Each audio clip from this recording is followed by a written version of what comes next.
Yo, what the deal? This is the T Money Podcast joint. Chilling right here with my girl Fluff. God in the building. What's up? How y'all feeling? What's up? My name is T Money, and we have a special guest today.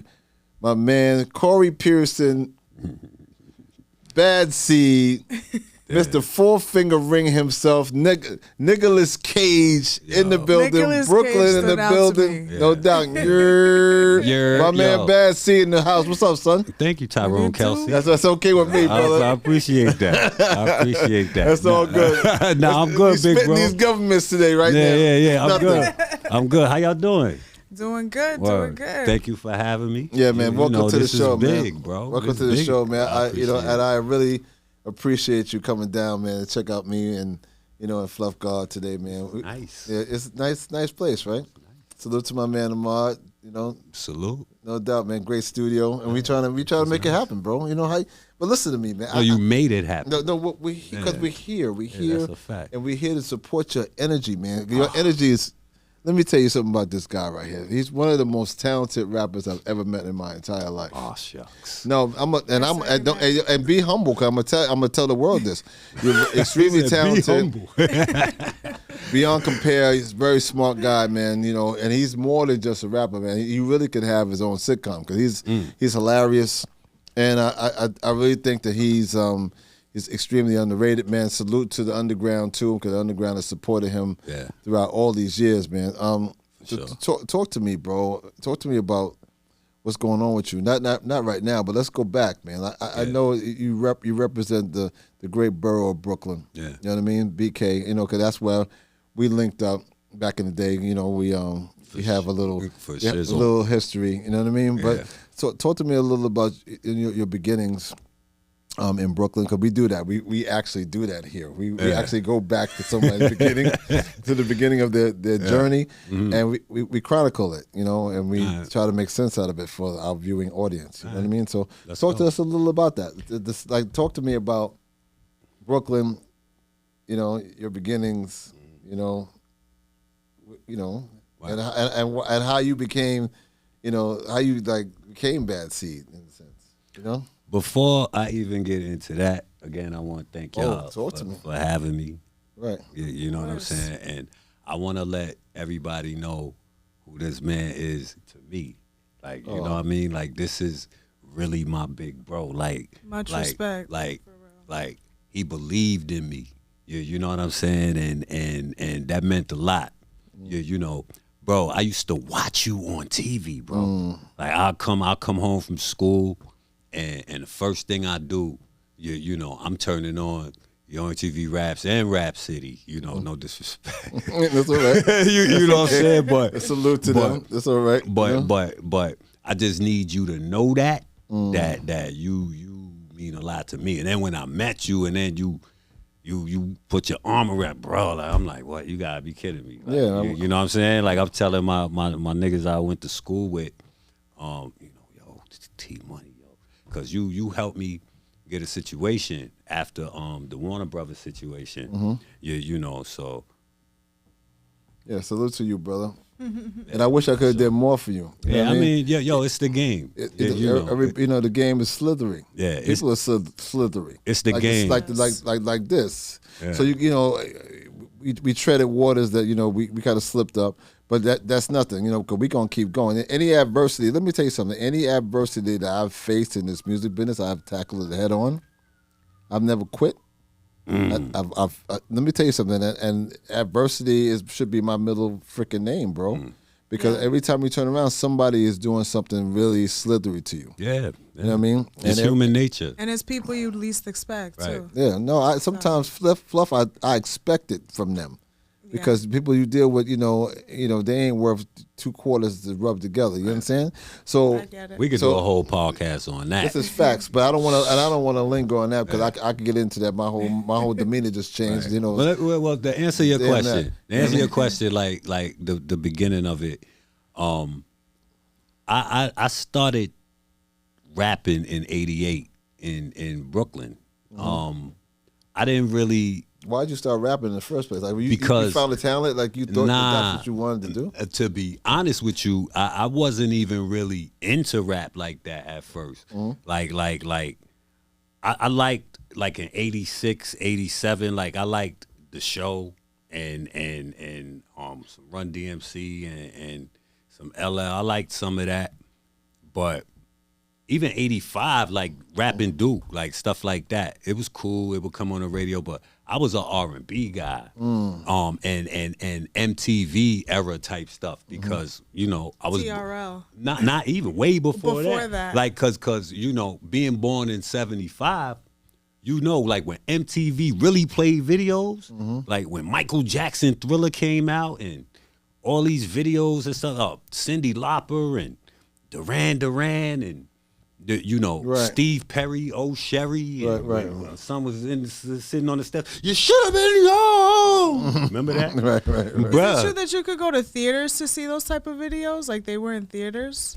I've heard that. The Michael Jackson ones. Well, the Michael Jackson ones, yeah. They OD'd with the Michael Jackson, like, but he had it to do it. You know, back then. But I come from that era, so that was really my first love, and then plus. Ma Duke and my father, you know, having the old school Earth, Wind and Fire albums and stuff like that, being young, looking at the album. I think everybody that got color in their skin, parents was on like the old school. Right. You know, I think I talked about in other podcasts. I was talking about other shows that I was talking about how my parents used to have parties in the crib. My parents had parties in the crib, and I can vividly remember having cigarette smoke like so thick, right? Hard liquor. I mean, I'm talking little kids. Hard liquor. Cool Mile 100s. Facts. Cool. Yeah, Cools. Marlboros. We called them the parentals. Facts. The Cools. You know, and you know, the hard bottom shoes and the women with the bad perfume and all that. You know what I mean? And the men with the chaps. Chaps. Facts. And women wanted to kiss you goodnight. Come here, baby. Come kiss your auntie. I don't know you, woman. Nasty word. But and at the same time, the music bed of that would have been the Four Tops. It would be the Temptations. It would be staple singers. It would be the music was, you know, quality, it was crazy. and it's embedded in your head, you know. So I didn't really get into the rap shit until '88. I was in school, and it was girls, like we was at the lunchroom, the lunch table. Niggas is beating on the table. Niggas is rapping. The girls was open. I'm looking at these niggas was lame, son. I knew they was lame. They was soft. I think one of them I had just punched him in the face. Like and you rapping and all the shorties like, fuck out of here. So what school? What school was it? Was it this high was school? It was junior high. It was IS 71 in Brooklyn. Okay. And shout out to Eddie Mayo. I'm sorry I punched you in the face. Eddie, we got nothing to do with this. It's between you and him. Yeah, nah, but you was an inspiration and you was an inspiration. Shout out to Eddie. I'm gonna make a whole album called Eddie Mayo. Cause that's why I rap. It's really because of Eddie Mayo. But anyway, so besides Eddie Mayo Volume 1. This is Eddie Mayo Volume 1. But nah, so again, I will go home from school and I would watch like Video Music Box and stuff like that. And I remember seeing Kane and that did it for me, bro. When I seen Ain't No Half Steppin', I said, no way. And he from Brooklyn too. Facts. What? Right? So I went to school. Matter of fact, I wrote something and I went to school. I think I remember the first couple lines, I said, this is your first round. My first round. Okay, hold on. This needs a moment, guys. Hold on. Drum roll. I'm gonna try to remember this shit. Hold on. I said, come, step into. Now remember, hold on. Kane was my guy, right? Your inspiration. So my first rhyme, you know, I ain't gonna hold you. I bit off that nigga like style. Like I said, come, step into my kingdom. Cause you're a scavenger in search of a crumb. Okay. That's and then you bars. Like, listen. That sounds like it was popular in that time. With windbreakers and shit. Like, I don't remember the rest, but I remember that, and I remember I went to school, and they wasn't expecting that. That you for you to say that one line? It wasn't. No, they wasn't. No, it wasn't just one line. That's the one line I remember. Yeah. See, I'm talking about then. Like, bro, I had a whole You had a book? No, like you had fans in school. I was trying. Like, I was trying to get the chicks, right? So it was lunchtime. Now you Clint Eastwood. Okay, I hear you. Now you dangerous. But like I'm calculated. So these niggas is over here rapping. There's a couple of them. They was not expecting me. You know what I'm saying? So they banging on the table. Kyrie, shout to Kyrie. His name is Kyrie Brown. Shout to Kyrie Brown. Yo, this is crazy. Kyrie Brown banging on the table, right? It's wild how I remember these names as it's going along, right? So these niggas start rhyming. The girls is Bill Cosby face, right? And then all of a sudden, I just come, step into my everybody. You're a scavenger in search of a crumb. That was it. Was that the defining moment? They shut it down? They shut it down? Shut it down, nigga. That's the birth of me. But everybody shut it. Oh, I'm scared right now. But my first rap name. That was 6 bars? You shut it down with 6 bars? It's over? I can't remember. Okay, there you go. Bro. There you go, son. Damn it, I can't remember. Okay. But my first rap name was Chili. Down goes the phone. All right, my first rap name was Chili C. Chili C?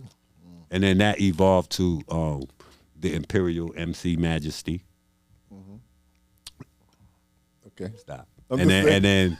But wait, why Chili C though? Because my name is Corey, and you know back then, like chili and ice. And, okay. You know, that it was sense. 88. You know what I'm saying? That was 88. Right. So I'm like, you know. Yeah, and then how the Imperial MC Majesty came about was because, you know, like it was the diabolical Biz Markie. Mm-hmm. You know what I'm saying? Like I was still trying to find my way. You know, so I was the Imperial MC Majesty. Then it went to Big Terror, to Big Terror the Bad Seed, and then the Big Terror dropped off. And then Bad Seed. Yeah. Okay, that's what's up. Yeah. That's cool. AKA Nicolas Cage, AKA Larry J. Blige. I really am curious to know why Nicolas Cage. Where did that come from? It's such a cool alias because I was looking at your gram and I noticed that when you introduced yourself, you said Bad Seed, AKA Nicolas Cage. So I'm curious to know how that came about. Back in the days, I want to say this was like a little bit before I met him. You know, I was a little.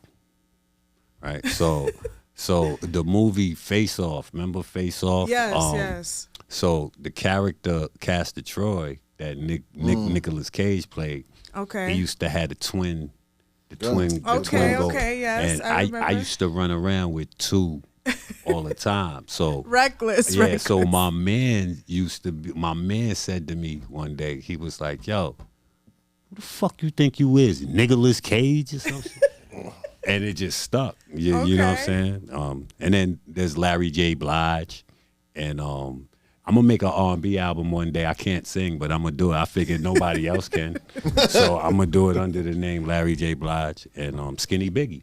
Okay. You know? Now you're going to have a rap side and you're going to have an R&B side. No, it's just all R&B. Oh, bro. really? I'm just going to sing. Oh, you going to sing? We're going to bring the love back. Okay. You know what? I'm with you. Can I be a backup singer? I'll be a backup Absolutely. singer. Okay, that's I couldn't do it without you. So listen. I'm dead ass. Like you think I'm playing? No. Everybody's smiling and shit. I'm dead ass. I'm going in there and I'm gonna sing from the pits of my soul. I'm gonna keep it straight face. I'm gonna do the backgrounds. If you do Nicolas Cage, I'm doing the background. No, it's Larry J. Blige. Oh, okay. Get it right, bro. All right, okay. Right. We all white. We all right. Larry J. Blige. Larry J. Blige. That's all right, man. Dun, dun, dun. Anyway, listen to me. So look, so now you've been rapping and you've been doing your thing for quite some time, bro. You get a lot of respect in the couple years. 2 or 3, an underground circuit, right? So how have you managed to sustain your career all this time?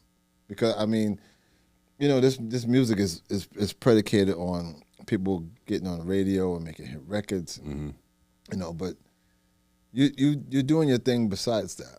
You know what I mean? So it's not like, you know, you have a huge deal or whatever, which which is crazy. But I'm excited about the fact that you're doing your thing despite that, because you get a lot of respect as a rapper. You know what I mean? I mean, you ask, even Fluff knew who you were before you even got here. Yeah, you know what I'm saying? For sure. Because she's on that same circuit. So like a lot of people don't even understand. Like there's like a whole underground scene. Yeah. There's a whole scene, underground scene that people tend to like totally ignore. And we're gonna speak on that. Right.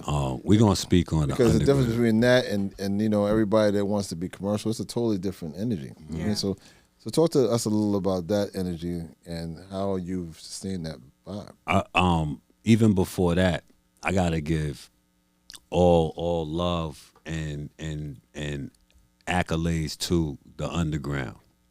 That's why I'm here today. Facts. To be honest with That's you, what I'm trying to tell you. Salute that. I'm gonna tell y'all a story. You know the story, Fluff. I'm gonna tell you the story. Right. Word. So, I called T Money a couple weeks ago, and oh yeah, man. Yeah, T Money was like, "Yo, C, what's good? What's good?" I'm like, "Yo, what's good, big bro?" But fuck all that. Why every time I turn around, I see y'all like the big homies that was on Your MTV Raps and all that. Why y'all always got y'all arm around the same niggas that y'all did on Your MTV Raps? There's niggas that's out here that's dunking on niggas that's nicer than them niggas that you had your arm around then. Right. What's up with that? T Money was quiet. And he said, yo, you know what? If you wasn't my little brother, I swear to God. And then he said, yo, am I lying? Facts. I mean, I'm lying. He was like, yo, what you doing October 5th? I was like, what you need me to be doing October 5th? And that was it. You know, I need to let it be known that I think that a lot of our heroes are suckers.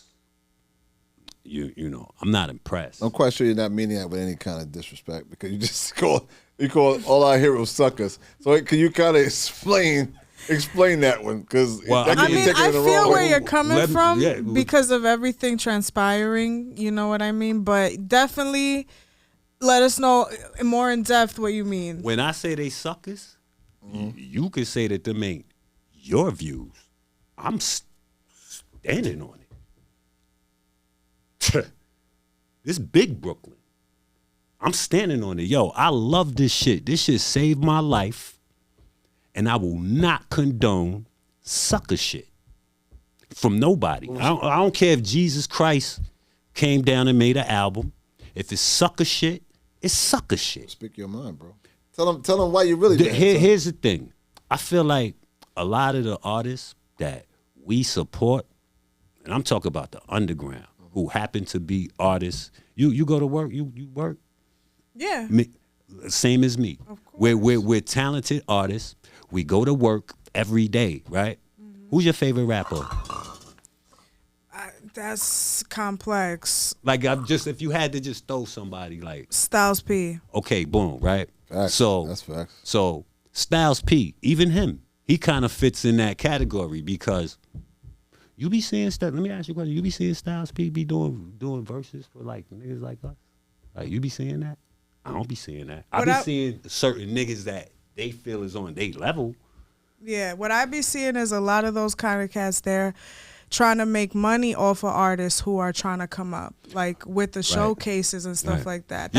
I've noticed a lot of that. Like, oh, come to this showcase, pay this amount of money, take a picture with me, and you know what I mean? And they make it seem like it's going to be something more beneficial. Like they'll charge you. They'll charge you to pay to play, stuff like that. But even bigger than him, I'm talking about like the Nas's and like that caliber, that we pay $200 for a ticket to go see this guy perform.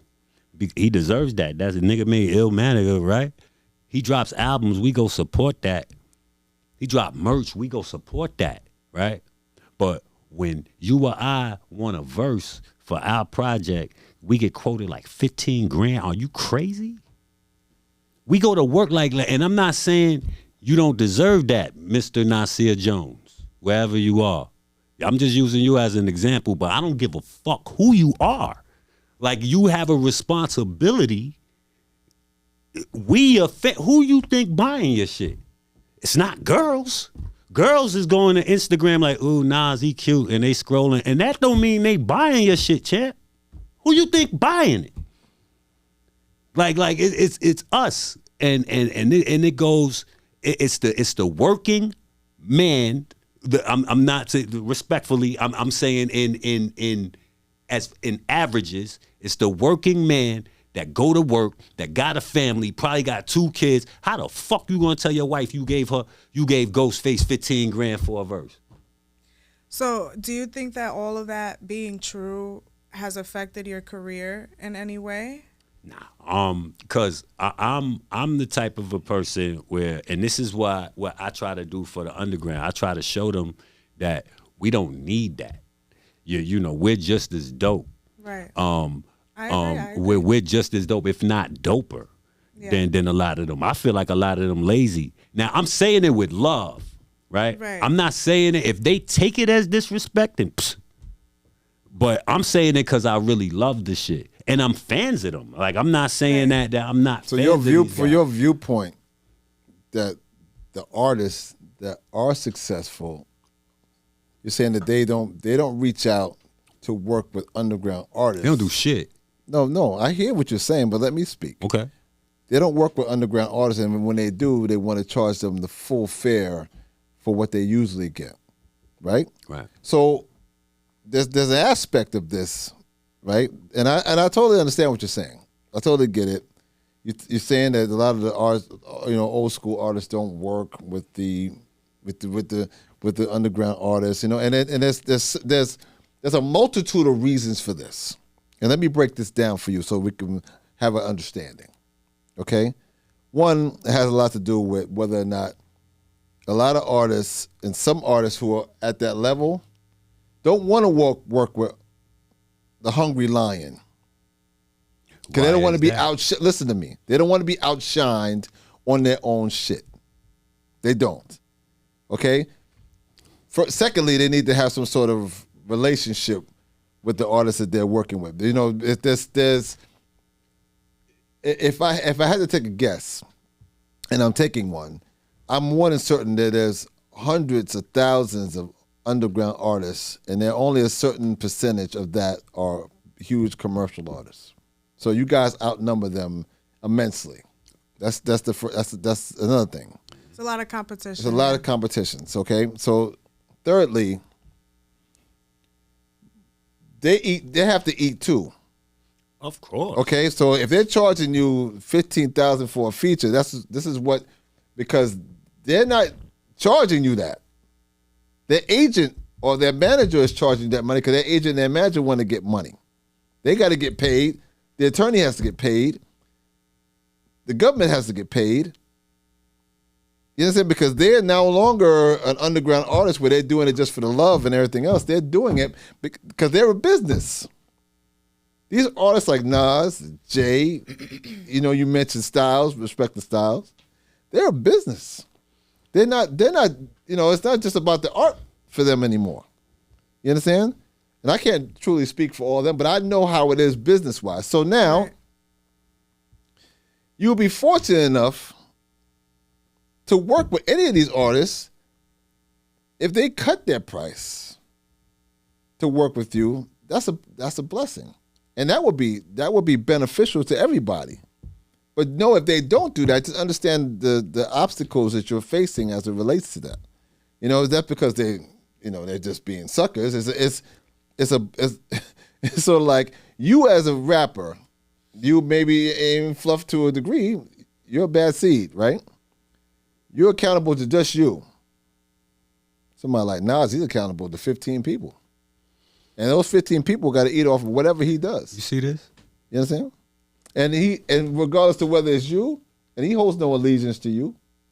None. And None neither at do all. I. Then that mean I don't gotta buy that nigga shit. Right, facts. But yeah, you understand what I'm saying? I don't gotta pay that $200 to go see this nigga. But hear me. But it's you a don't. give and take. But you don't. It's a give and take. Yo, listen. But you don't. Listen, what you saying is cool. I feel that. Right. And yeah, from a business aspect, yeah, people got to get paid this, that, and the third. But I will tell you one thing. One thing for sure, two things for certain. A man gonna do what he wanna do. And check this out. Ain't nothing wrong with Ain't nothing wrong with saying, yo, 1 month for a week, we will make it a contest.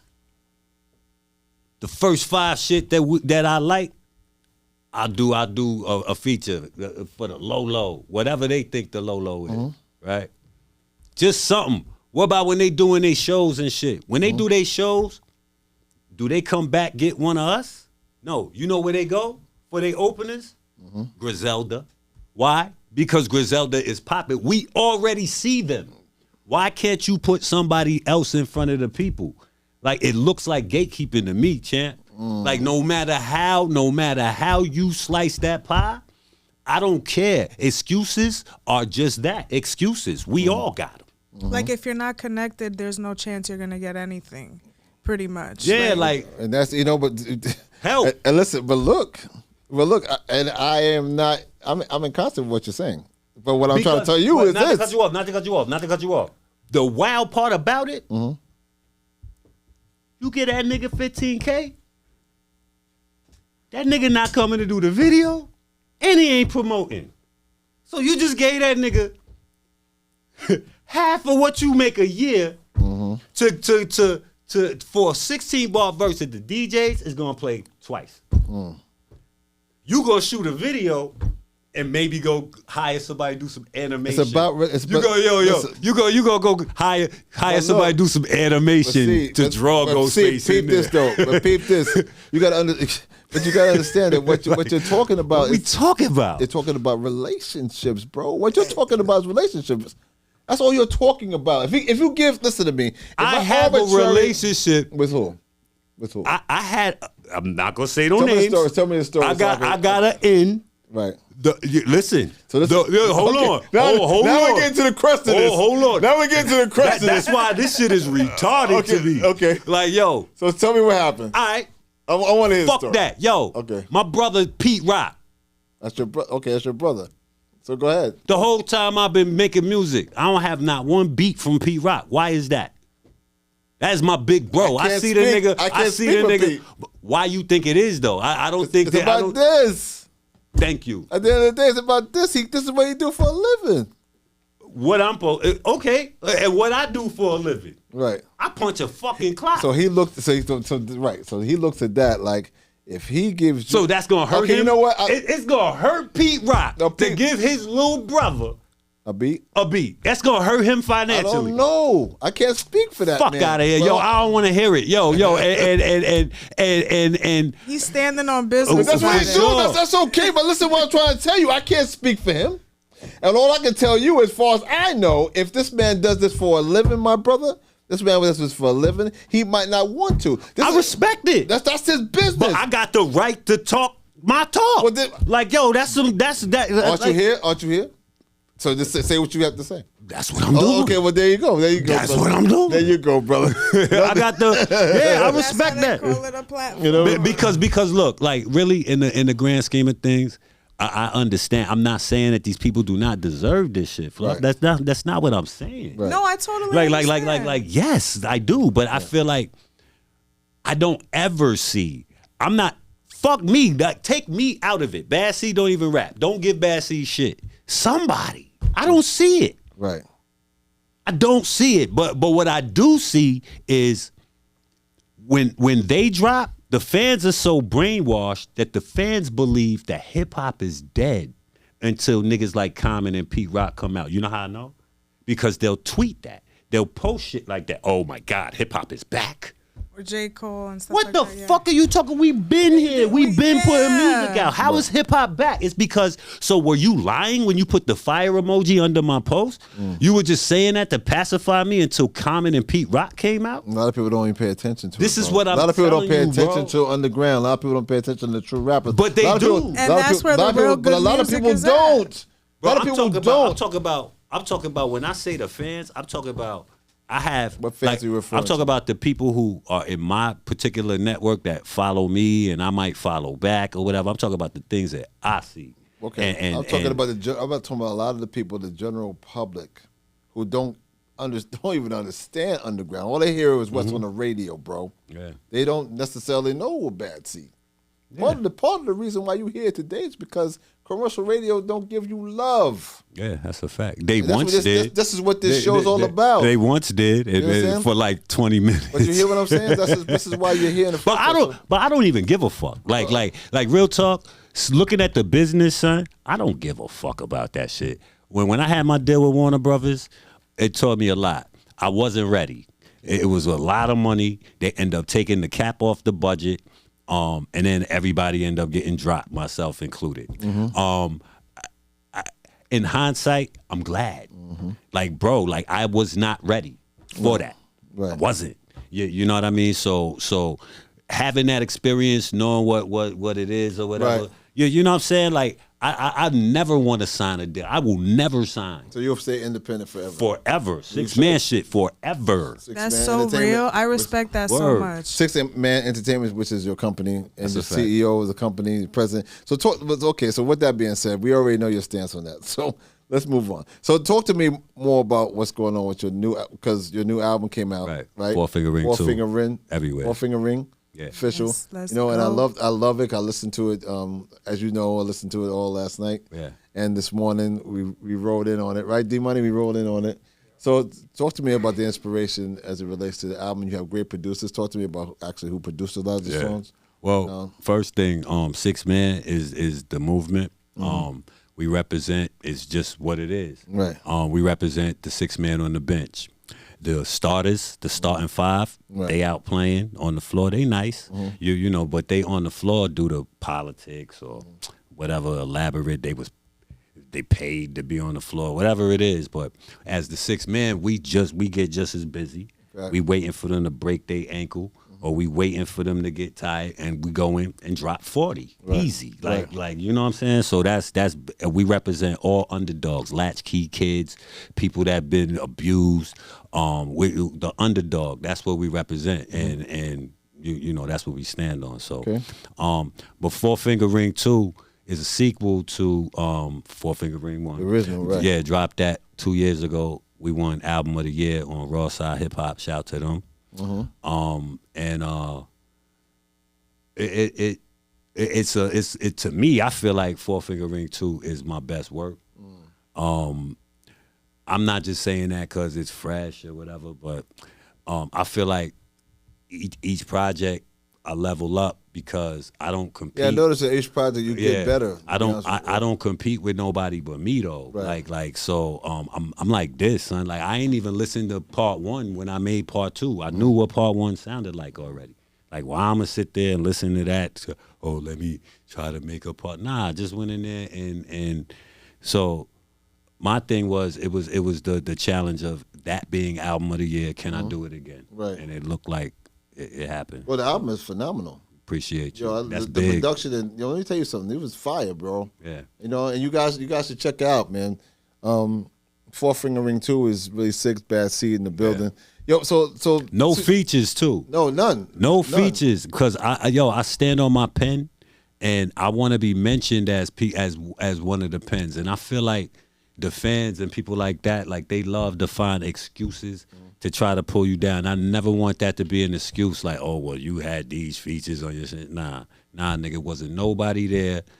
And all the producers are up and coming. They don't need to having all the features. We just had a conversation about the production. Yeah. So why have features? But my point is like the murder I did on my own. Let me ask you a question about something. You know, so with that being said, what you said earlier in regards to everybody being as one, you know, mainstream artists not giving back to the underground artists, right, Fluff? Yes. So, do you think the hip hop itself should be categorized?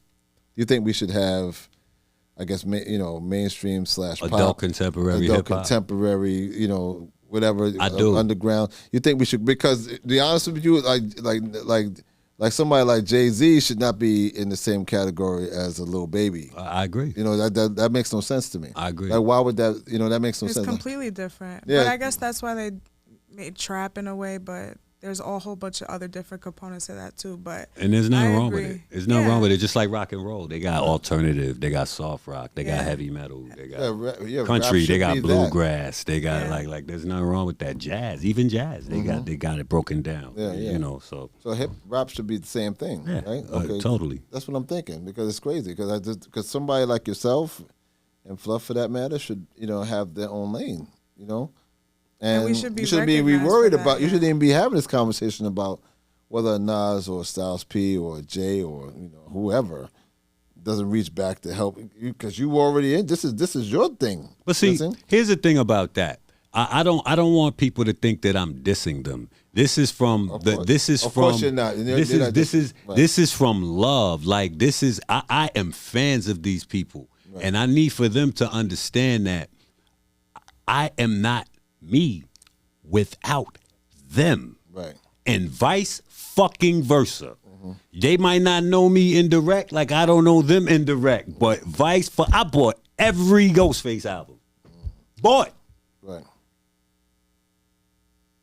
We not talking about streaming. I bought every Nas album. Right. You bought the actual CD. Come on, B. You bought the joint. Okay. I'm a Brooklyn nigga too. Right. Like I ain't say big. I said Nas. Facts. Come on, man. Like that shit ain't cool. And then you come to an arena somewhere and I'm supposed to pay $200. So okay, so my lady, she gotta get fresh. I gotta get fresh. We gotta get there. So we already spent about $1,500 getting fresh and all that. Plus the ticket, $200, $250. We gonna go and get something to eat. Nigga, you talk about a $5,000 evening when I could just go home and play Illmatic. My thing is, if it's categorized, you wouldn't have to worry about that. Process. Not at all. But okay, so listen, you need to tell people where you can get your album. Everywhere. Four Finger Ring 2 is everywhere. I want to give a shout out to everybody on Six Man Entertainment first and foremost. We have an ill squad. First, I want to shout out the producers, my sister Murder Megs, Fire. We gotta link you. For sure. I'm ready. CJ Dub, my man Nam Nitty, Freak Show, Shay Cobain. It's a lot, man. It's a lot. The artists, we got Crotona P, we got XL, the battle rapper. Mims is with us. Oh, Mims is down. Yeah, bro. Okay. Mims is with us. Right. We got Honey De Niro. We got Savage Land. Nat Byrne. Bro, like we got so much going on over there. We doing 6-man films as well, bringing that back. You know, we did the film Book of Job, where I played the devil and Mims played God. There's no profanity in it. That's kind of scary. Yeah, it's dope. It's on YouTube. Oh, okay. Yeah, it's on YouTube. It's dope. Okay, well, listen to me, man. I salute you. You know what I mean? Come on, man. Love is love. You've always been extremely opinionated, and you're my guy, man. You know what I mean? Always, bro. Salute to you, bro. Yeah. Yo, this is the Bad Seed in the building. This is the T-Money podcast joint. Fluff God in the house, and we real. This is real hip hop right here. You know what I mean? So salute to my dude, man. You know what I mean? Yeah. Check out my man Bad Seed. Go to all the freaking platforms to get all them joints. You know what I mean? Bad Seed, aka Nicolas Cage. That's right. One time. That's right. Nicolas Cage. Mary J. Blige, your mother's Biggie, baby father. Man, all of them. All of them. All right. We out of here, man. Peace, two fingers. Salute to you. Six man shit. No doubt.